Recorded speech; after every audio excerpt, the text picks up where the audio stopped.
In this tutorial, I'll show you how to do compositing for complete beginners in Blender. So compositing is basically the final finishing touches that you can do to a finished artwork or render. And so with the Compositor, you can do many different things like combining render layers, you can do color correction, you can add lots of different effects like glares and blurs. You can also denoise your renders and do so many more compositing effects to your final images. And compositing can also be added to animations as well, and compositing is also very useful if you're doing visual effects. So in this video, I'll cover all the basic things that you need to know to get started with compositing in Blender. Now before we continue with this video, I wanted to let you know about CG Booth's recently posted course, Master Compositing in Blender. So that's a very detailed course and it covers so many things about compositing in Blender. And it's great for both beginner and intermediate users. And I've reviewed the course myself and I can highly recommend it. So the course goes so much more in depth and covers so many more things about compositing,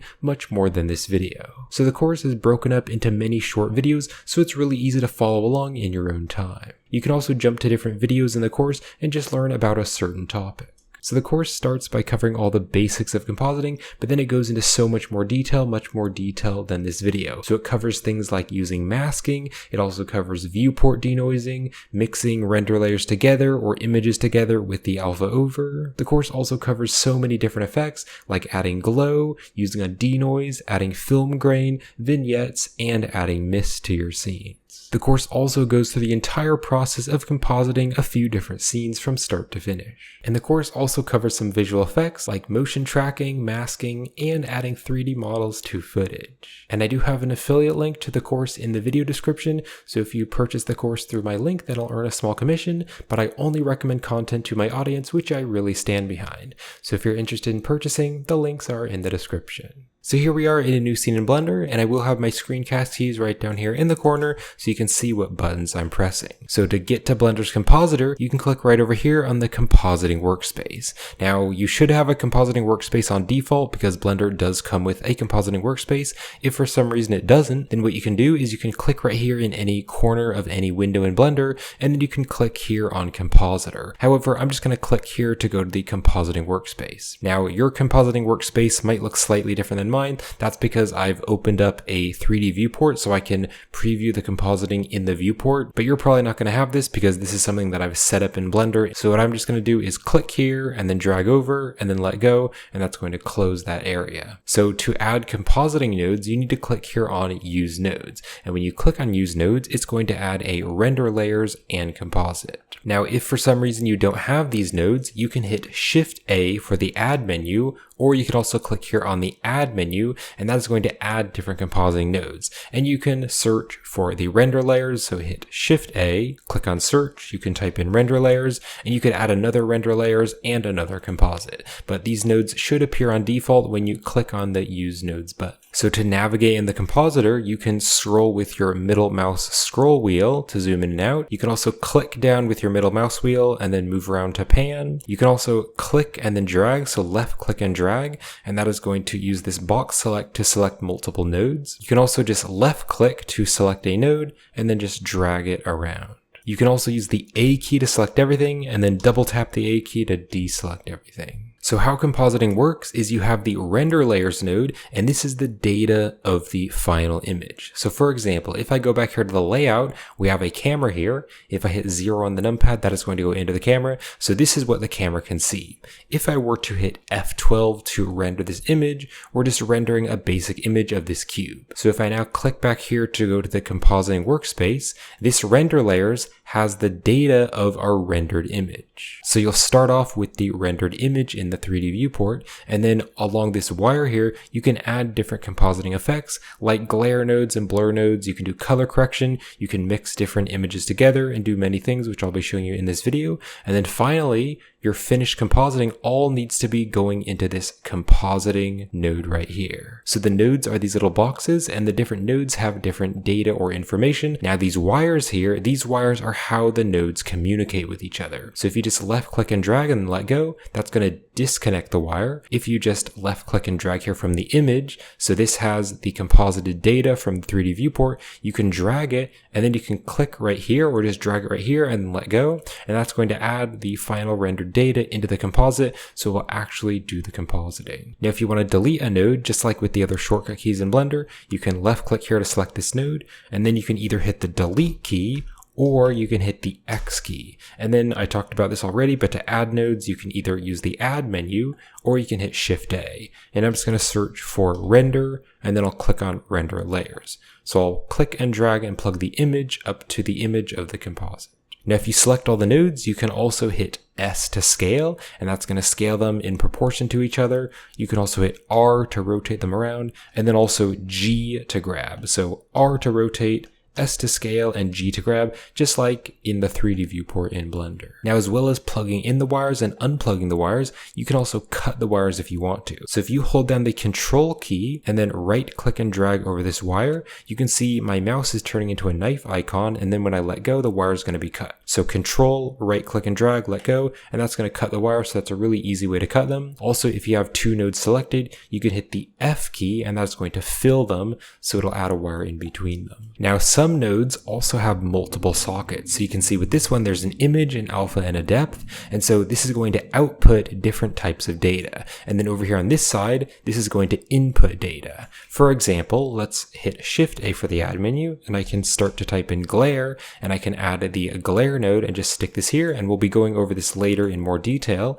But you can see this glare node has input data. So you can plug wires up to these little dots here, and then it has output data. If I were to click on the glare and then hover it over the wire and let go, we want the image to be going into the glare image, and this way the glare node actually has data so it can add glare to the image, and then we want that to be finally composited, so the image then needs to go into the composite. But there are other types of data. So for example, the alpha data would be if there's any transparency. So like if you set the background to transparent and rendered it with a transparent background, then the alpha would be like a black and white mask of where it's transparent and not transparent. There's also like a strength value here. So if you had some sort of image or something, you could put that into the strength, and then the white and black values would make it more strong or less strong. So there's different types of input values and different types of output values. So normally if you want to delete a node, you can press the delete key or the X key. However, if you want to delete this node but keep the wires plugged up, you can press Control X. That is going to delete the node but keep the wire plugged up. Now, so far in the video, we actually haven't seen a preview of our compositing. So if you haven't rendered the image yet, then make sure you just press F12 or click on render and render the image.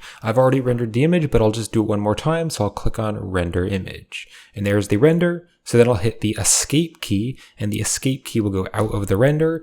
But you can see right here, for some reason, it changed it back to the geometry node editor. So let's click here, and we're going to change it back to the compositor. So we still can't see our render in the backdrop. That's because we need to add a viewer node. So if you hold down the Control and Shift key and then select a node, that is going to add this viewer node. You can also just go to the add menu with Shift A, and you can search for a viewer. And whatever you plug the viewer node up to, that is what it's going to view. So now we have this preview in the background, and also make sure you click on the backdrop button so you can see it in the background. Now you can see it's a little bit too large, so if you press the V key, that is going to zoom the background out, and if you press Alt V, that is going to zoom the background in. So V and Alt V. Then what you can also do is click on this little X here, and you can kind of drag this around. You can also hold down the Alt key, and then you can click with your middle mouse wheel to kind of move around. So when you're all done with your final compositing, it's very important that both the viewer node and the composite node are plugged up to the final result. So whenever you're done compositing, make sure these are plugged up to the final compositing result. So now let's say that I wanted to add some sort of effect to this, and we'll be going over the effects later, but for example, I'm just going to search for a brightness and contrast, and then I can drop the brightness and contrast right here. Well, if I were to change the brightness, you can see the background isn't changing, and that's because the viewer node is plugged up to the original image, but it's not plugged up to the image here after the brightness and contrast. So if I Control Shift select the brightness and contrast, now if I drag the brightness and contrast around, you can see that is going to actually adjust the image. So make sure you are previewing what you actually want to view, and as you are compositing, if you have a very large node setup, you can just hold down the Control and Shift key and you can select different nodes, and that is going to preview all the different sockets, and the viewer node will jump around. But I will select the brightness and contrast and hit Control X to get rid of it. Now it's really useful when you're creating a scene to be able to turn on the compositing in the viewport, so as you're creating the 3D scene, you can actually see what the compositing is going to look like in the 3D viewport. So for example, I've just opened up my Blender file for my Magical Mushrooms tutorial series, links in the description if you want to watch that tutorial series, and I'm going to click right over here to go to compositing. And so in this scene, I just added a very basic compositing setup with some glare nodes. But let's say that I wanted to preview these glares in the 3D viewport instead of just in the background. Well, what you can do in the layout or any 3D view is you can hold down the Z button and then move your mouse into the rendered view. Then what you can do is you can click on this little arrow here, which is going to bring down a drop down, and you can see there is a compositor settings. So there's disabled, which won't show the compositing in the viewport. Then there is camera, which will just show the compositing in the viewport. And then there's also always, which will show the compositing even when you're outside of the camera view. So you can see there's that glare on the mushrooms. And something that I like to do is I like to go to the compositing layout. And then what I like to do is I like to click and drag here in the corner and drag out to split the window, click right up here, change the editor type to the 3D viewport. So then here in the 3D viewport, I can scroll over here. I can click on this button here to go into the rendered viewport mode. And then we can click here on the drop down and we can use the same settings. So we'll turn the compositor to always. So now that I have this in the viewport, let's just go into the camera view. I can see what the compositing looks in the 3D view. So now I have the compositor on this side and the 3D view on this side. So I can easily adjust things like the strength and the saturation and the colors and things. So that is very useful. So you can actually see it showing up in the 3D viewport.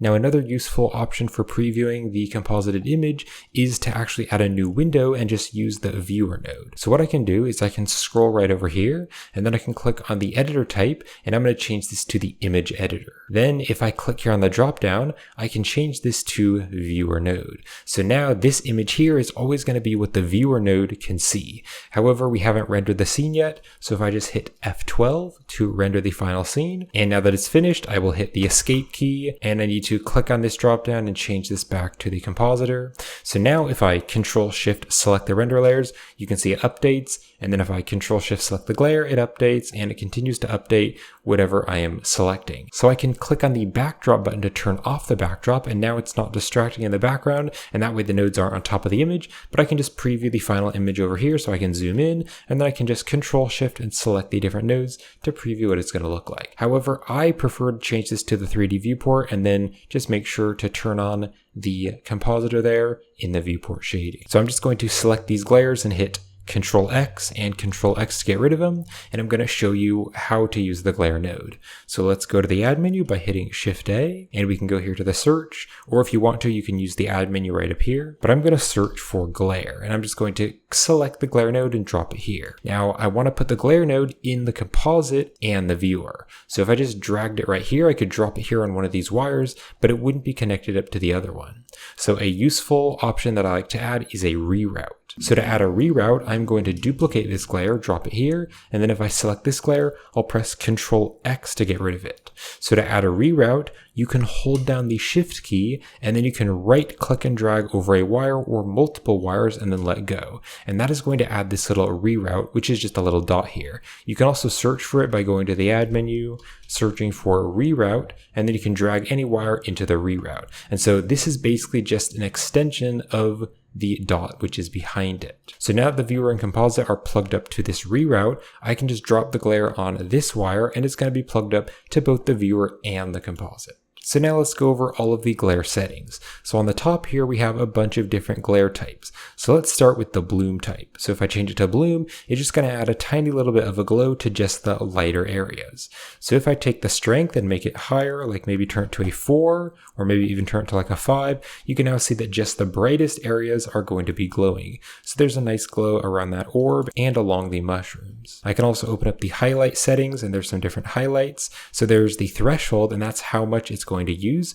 So if I turn the threshold down, it's going to use more and more of the whiter areas. Or if I turn the threshold up, it's only going to use the very brightest areas. Now there's also this strength. So I can turn the strength up and down. And there's also the saturation. So if I turn the saturation to 0, it's going to have no color on the glare. Or if I turn the saturation up, it'll be really saturated and it will represent the color. So you can kind of see there's purple there and kind of blue up there. There's also a size, so I can simply make it bigger or smaller. So if I just want a very small glare along the surface, I can just make it really small, but I like it to be a bit larger. And there's also this tint, so I can just change the tint of the glare. So if I just make it like a bright red, now you can see even though this is kind of white, it's going to have a red glow. And then finally, right back up here, there is going to be a high quality, a medium quality, and a low quality. So I usually use high quality because it will make it look a little bit nicer. So let's go to the next setting, which is ghosts. So ghosts is going to make kind of an interesting effect. Now this scene here isn't really the best for it. It almost makes kind of like a lens distortion. You can kind of see it right there. If I just turn up the strength maybe to like a 10, maybe I'll turn it up to like a 30, you can kind of see what it's doing. So not really the best for this scene, and I don't use it that often, but it could be useful. You can see there, it kind of looks a bit like a lens flare effect. And there are all of these different settings like smoothness, there's also the threshold, and some more settings like the tint. So let's go to the next one, which is streaks. And so streaks are going to make all these little like star shapes. Now, again, there's a bunch of different settings, like you can change the tint and the strength and the saturation, just like before. There's also this streaks value. So if I turn this up, you can see now the star is going to have many points. Or if I turn the streaks way down, you can see now there's only going to be one of them, two of them. And then there's a few other settings like the angle, so you can rotate it if you want to, and also a fade value. Let's go to the next one, which is fog glow. And this is a pretty cool one. This one is similar to the bloom, but the fog glow is a little bit more laggy. This is an older feature in Blender, whereas the bloom is a newer feature that they added. So I usually just use the bloom instead of fog glow because you can see it is a little bit laggy in the viewport. And of course, there's all the same settings. And then there's also simple star, and this simple star is similar to the one before, the streaks. And of course, there are different settings like the smoothness, there's the strength, and you can also of course change the saturation and the tint. Now what you can also do is you can use the image or the glare or the highlights. So the image is going to be both the glare and the image which was before it. However, if I plug the glare here up to the viewer and the composite here, so plug it up to the reroute, this is only going to show you the glare value. So you can see here is where the glare is on the image. So this is the image and the glare combined, and then this is just the glare. So that could be useful if you're trying to combine it somehow or make it stronger, you have just a glare value. And then there's also just a highlights. And so this isn't going to show the image and it isn't going to show the glare. It's just going to show the highlighted areas which are brighter. So this again could be useful for some different things, but usually you'll just use the image. So let's add a new effect node, which is the blur node. So I will hit Shift A, I can click on search and I can search for blur. Now you can also just hit Shift A and you can look through all of these options if you're looking for something specific, but I usually just use the search because I find that really easy. So I'm just going to search for the blur, and I can just drop the blur after the glare. So now there is an X and Y value. If I turn up the Y, it's just going to blur it up and down. And if I turn on the X, it's going to blur it on the X. So usually I like to change these values both at the same time. So if I click on one of them and then drag down, and then drag back and forth, or just let go, I can change them both at once. So if I click on the X, drag down to the Y, and then let go, I could type in like 400 and then hit enter, and now they're both going to be 400. All right, now the next setting that I want to show you is the sunbeams node. And for the sunbeams node, I'm going to use the project files from my ocean sunset tutorial. If you want to check out that tutorial, link is in the description. So now that it's finished rendering, I'm just going to click over here to the compositing layout. So I'm going to go to the add menu, and I'm going to search for sunbeams. So this is a really cool node. I'm just going to drop it here, and let's just drag it out to make it a bit bigger, and I'm going to make sure it's going into the viewer node so I can preview it. So with the sunbeams, I can start by turning up the ray length, and we'll just wait for that to composite, and you can see now it's making those little sunbeams and it's kind of stretching out the colors there. Now the center point is going to be where this X is. So you can move the X here, or you can also drag the X value and the Y value, but I think it's a lot easier just to kind of drag it up here. And so I'm going to stick it right there in the center of the sun. So if you turn up the ray length to a really high amount, there's going to be lots of those sunbeams. That looks pretty cool, but I'm going to keep it maybe a bit smaller for now, just to like a 0.5, so it's not quite as strong. Now I do want to be able to see the original image, so I'm going to mix back in the original image. So we're going to be using another node, which is called an alpha over. So if you go to the add menu and then go to the search, you can search for alpha over, and let's drop the alpha over right down here, and let's plug the image up to the viewer and the composite. So now what I want to do is I'm going to put the sunbeams image into the bottom one, and then I'm going to take the render layers image, so this one here, and I can put it back here into this image. So the alpha over is basically just a way to mix two images together. And then the factor is going to tell it how much of the first image we're using and how much of the second image we're using. So I can just drag the factor down to make it less strong. So I'll just drag that factor down. So you can see if the factor is turned to 0, it is fully using the original image, which is plugged into the top one. But then as I drag the factor up more and more, it's going to blend in more of the second image. So if I just turn the factor to a small value of maybe just like a 0.3, you can now see that we're mixing together the sunbeams and also the original image. So now you can see the sun has that nice bright glow to it. Now if I hit Alt V, that is going to zoom in the image. And then if I hold down the Alt key and middle click and drag, I can zoom over here and you can see there's a bit of noise here. Now what I could do on the sampling here is I could use the denoise samples, and usually this is what I do. However, there's also a node where you can denoise it. So if I go to the add menu and then click here on the search, I can search for denoise. And let's click on the denoise, and I can drop it right here between the render layers and the alpha over. So stick it here, and that's going to denoise the image which is underneath. And then there's a few different settings. I usually just like to change this to fast so it denoises a bit faster, and I can see it looks nice and smooth. Now another cool feature of the Compositor is you can preview what a image looks like with and without a certain node. So if you want to preview how it looks without the denoise, you can select the denoise so it has a white outline, and you can press the M key, and the M key is going to mute the node. You can see there it is, so it's a little bit noisy, and then if I hit M again, it's going to just unmute it, and so now I can see what it looks like without the denoise. I can do the same thing for the sunbeams, so if I click on the sunbeams, I can hit M, and it's going to mute it, so it's kind of grayed out, and then I can hit M again, and it's going to come back. Now there's some more effects I want to show you, and for these examples, I'm going to be using the project files from my Boeing Stearman Model 75 biplane. That's a complete tutorial series, which I have on my YouTube channel. Link is in the description if you want to check it out. And then I'm going to hold down the shift key and right click and drag like we talked about before. So shift, right click and drag and let go, and that's going to add a reroute. So these are both plugged up to the same sockets.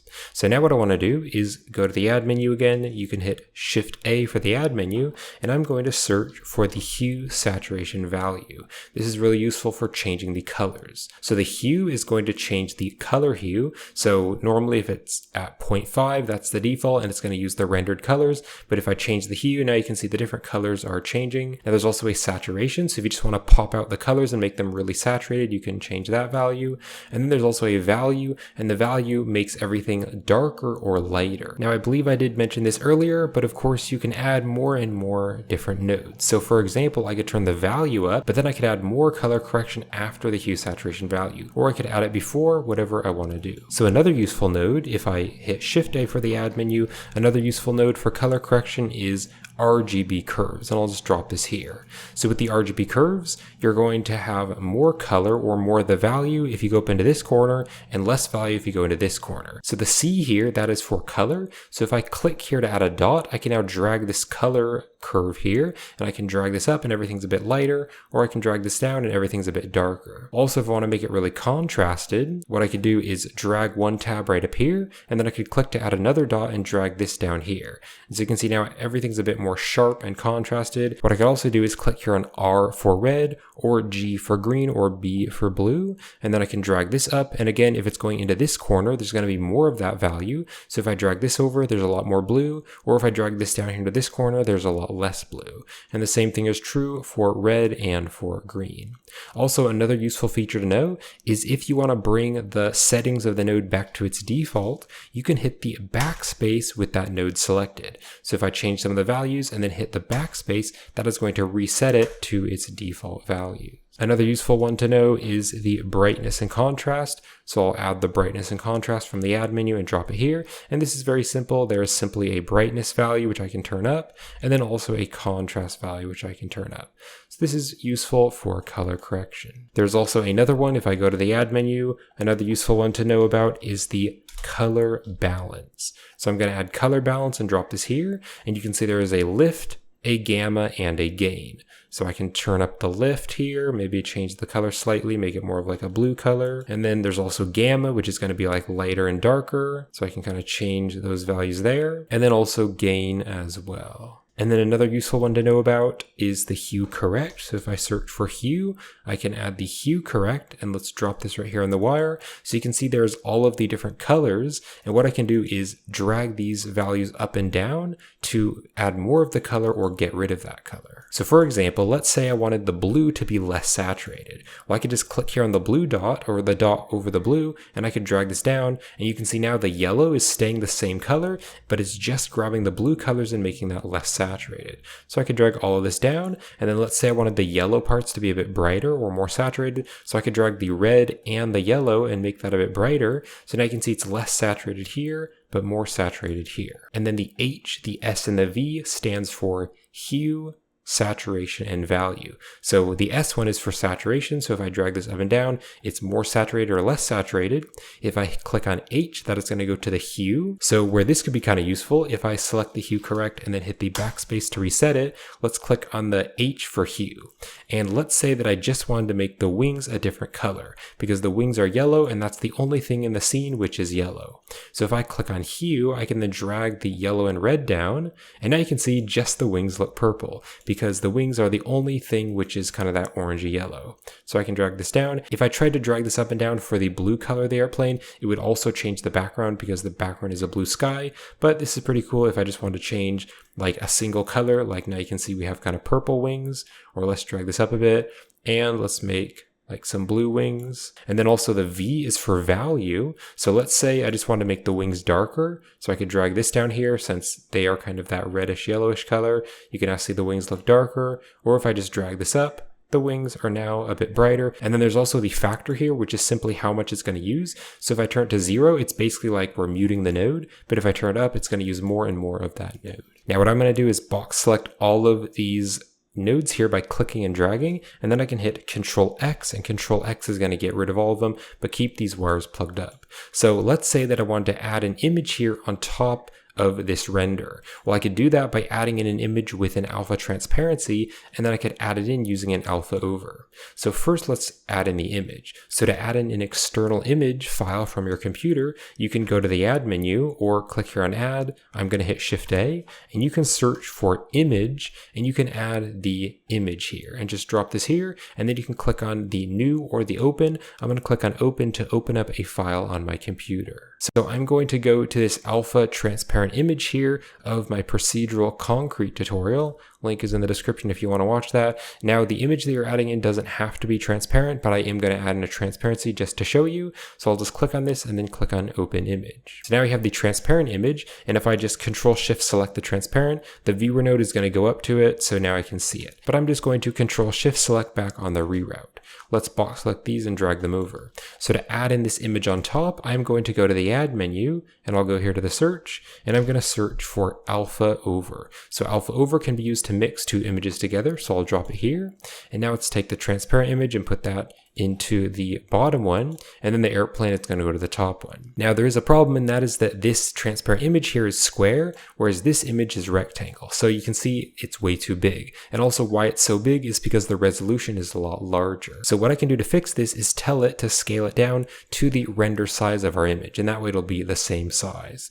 So if I go to the add menu, I can search for scale, and I can add this scale here. Now I don't want to add it to both of them, I just want to add it to this one. So I'm going to drop it here in this wire. So this way we're telling it to take the image data, then to scale it, and then to mix it here into the alpha over. Now on the relative setting here, there's a few different ones we can choose from, but I'm going to choose render size so it scales it down to the correct render size. And I'll hit the V key to zoom out the backdrop. So now you can see it is the correct size, but it is really stretched. And that's because it is taking this square image and it's making it the render size, so it's fitting it to the image we had here of the biplane, which is a resolution of 2560 by 1440. So to fix this, there are three settings. There is stretch, there is also fit, and there is also crop. So crop is just going to crop it and keep it its original size. Fit is going to actually scale it down so it's not stretched, and then stretched will make it the exact same size as the render. So in this case, we want to use fit. And then there's also the X here, so I can move it along the X axis, and I could also drag the Y if I wanted to drag it up. Now there's another node you can use for transforming an image. So if I hit Shift A, click on search, I can search for transform, and I can put the transform after the scale. So now we have the X value, so I can drag it back and forth on the X axis. So you can see I'm moving it along. I can also move it here along the Y-axis as well.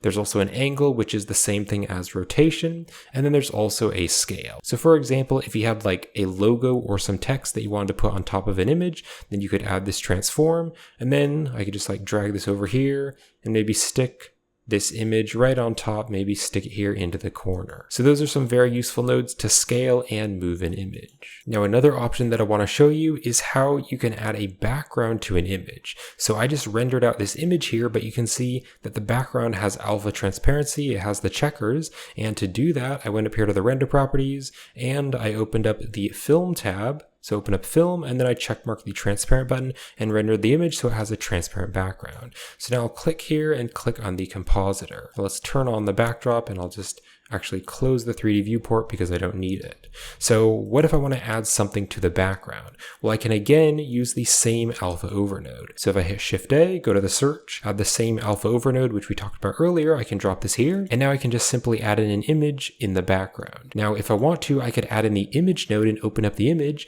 but a quicker way to do this is to just drag the image from your file browser into Blender. And now I can take this image and put it into the top one, and take this image and put it into the bottom one. Now it's a little bit confusing. I find this pretty annoying, but the alpha over node has the top image actually be behind it and then the bottom image on top. It kind of makes sense for me that maybe the top image would be the one which is on front, but in this case you can see the background is actually behind this image. If I were to switch this by dragging this wire here and this wire here, you can see the background blur would be in front. So I'm going to switch this and drag this over here. Now there's two more effect nodes that I wanted to show you, and for example I'm using this spaceship project that I created, and I have a creation process video where I kind of break down how I made the artwork. If you want to check out that video, link is in the description. But I'm just going to click over here to go to Blender's Compositor. So a really cool effect in the Compositor to make things look more sci-fi is the lens distortion. So let's add the lens distortion, and I'll just drop it here between render layers, composite, and viewer. So if I take this bottom dispersion value and turn it up maybe to like a 0.5,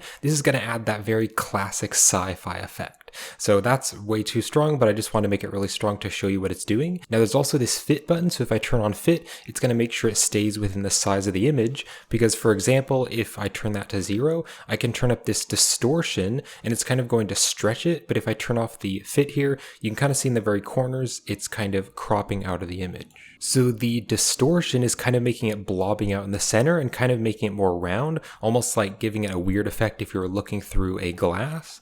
I'll turn that to 0, and then the dispersion is giving that really cool kind of lens distortion effect where on the corners there you can see those kind of rainbow colors. So if you want to give this a sci-fi look, maybe just turn it to a really small value of like a 0.01 or a 0.02, and now just there on the corners you can kind of see there's that cool effect. You can especially see it there where the stars are. So I'm going to select the lens distortion and hit Ctrl X to get rid of it.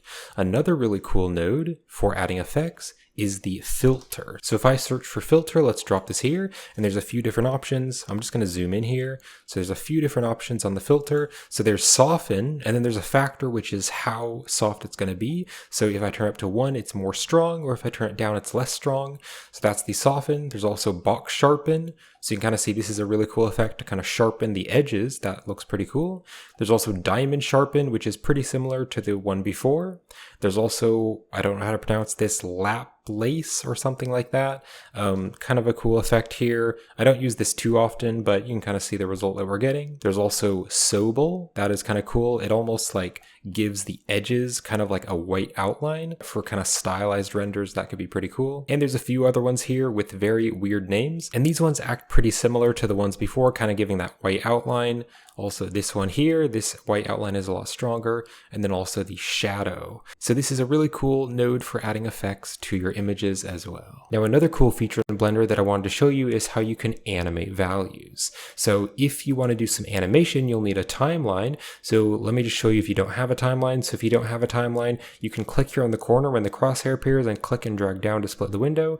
And then if you click here to change the editor type, you can change it to the timeline. So let's go to frame 1. And let's say that I want to make the ray length stronger so that you can see more of it. Because if I turn the ray length to 0, you can't really see any of it. And then as I turn it up, it's going to be stronger. So I'll just turn it to a really small value and have it at frame 0. And then to animate a value, you can hit the I key with your mouse hovered over that value. So hit I to inset a keyframe. Now I can drag over, maybe I'll drag the timeline over to frame 80, and I can drag the ray length up. So let's just make it a bit brighter, maybe even a little bit brighter, something like that. And then I'm going to hit the I key with my mouse hovered over that ray length. So now as I drag back, you can see that it's going to get stronger and stronger. And then you can continue to drag it back and back. So if you were to render this now, it would slowly look like the sunbeams were getting stronger and stronger and getting longer and longer. And if you do want to learn all the basic fundamentals of animation in Blender, I do have an animation for beginners tutorial, so you can check that out. Link is in the description. So finally, before we finish this tutorial, I want to show you how you can actually save your final render.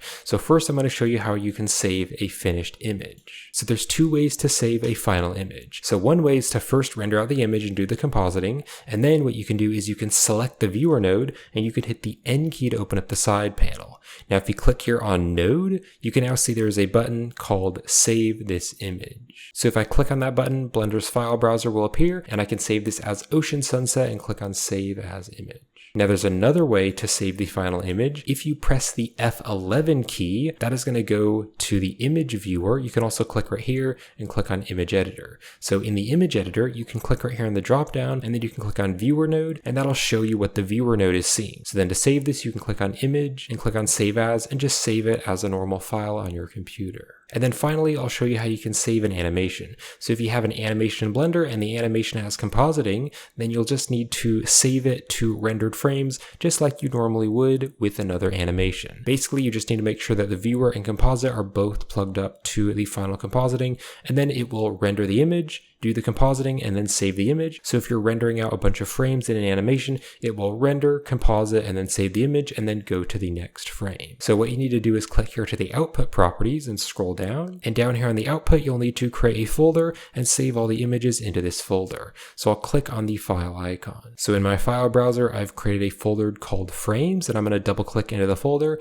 and then click on the accept button. And then here on the file format, you can just leave it to PNG, or you could also change it to JPEG. I leave it at PNG for most things. And then just make sure you have all the compositing set up, and then I'm going to press Control F12. So Control F12 will render the animation, or you can click on render and click on render animation. So if you actually take a look at this as it's rendering, it first renders, and then you can see it did the compositing, and then it went to the next frame. So you can see right here in the corner, now it's on frame 2, so it's rendering the image, and then there is a bar here. Once it's done, you can see it did the compositing really quick. You could kind of see that glow, and then it went on to the next image. And so here in my file browser, you can see here all the rendered frames, and I'm clicking between the rendered frames, and there you can see there is the glare that's being animated. Now once you render out all the frames to the folder, you'll need to combine them together in a video editor and then render that out to a finished animation. And so if you want to learn how to do that, then I do have a video on my YouTube channel on how you can render out a 3D animation to a video file in Blender. So link will be in the description if you want to check out that video. So that's going to wrap it up for this beginner tutorial on how to do compositing in Blender. So I hope you found this video helpful, and thank you so much for watching. And if you'd like to watch more of my compositing tutorials, I do have a tutorial on how to add fog with the mist pass. I also have a tutorial on how to do green screening in Blender using the Compositor. I also have a tutorial on how to add a vignette effect. I have a video on the Sunbeams node, and I have a video on combining render layers. And if you really want to take compositing to the next level, then I highly recommend checking out CG Boost's course, Master Compositing in Blender. So it's a really detailed and thorough course. It's great for both beginner and intermediate users, and I've reviewed the course myself and I can highly recommend it. And if you'd like to purchase the course, then you can use my affiliate link in the description. And if you purchase it through my affiliate link, then I'll earn a small commission. So that's a great way to help support the channel. But that'll be it for this video. So I hope you found this helpful, and thank you for watching.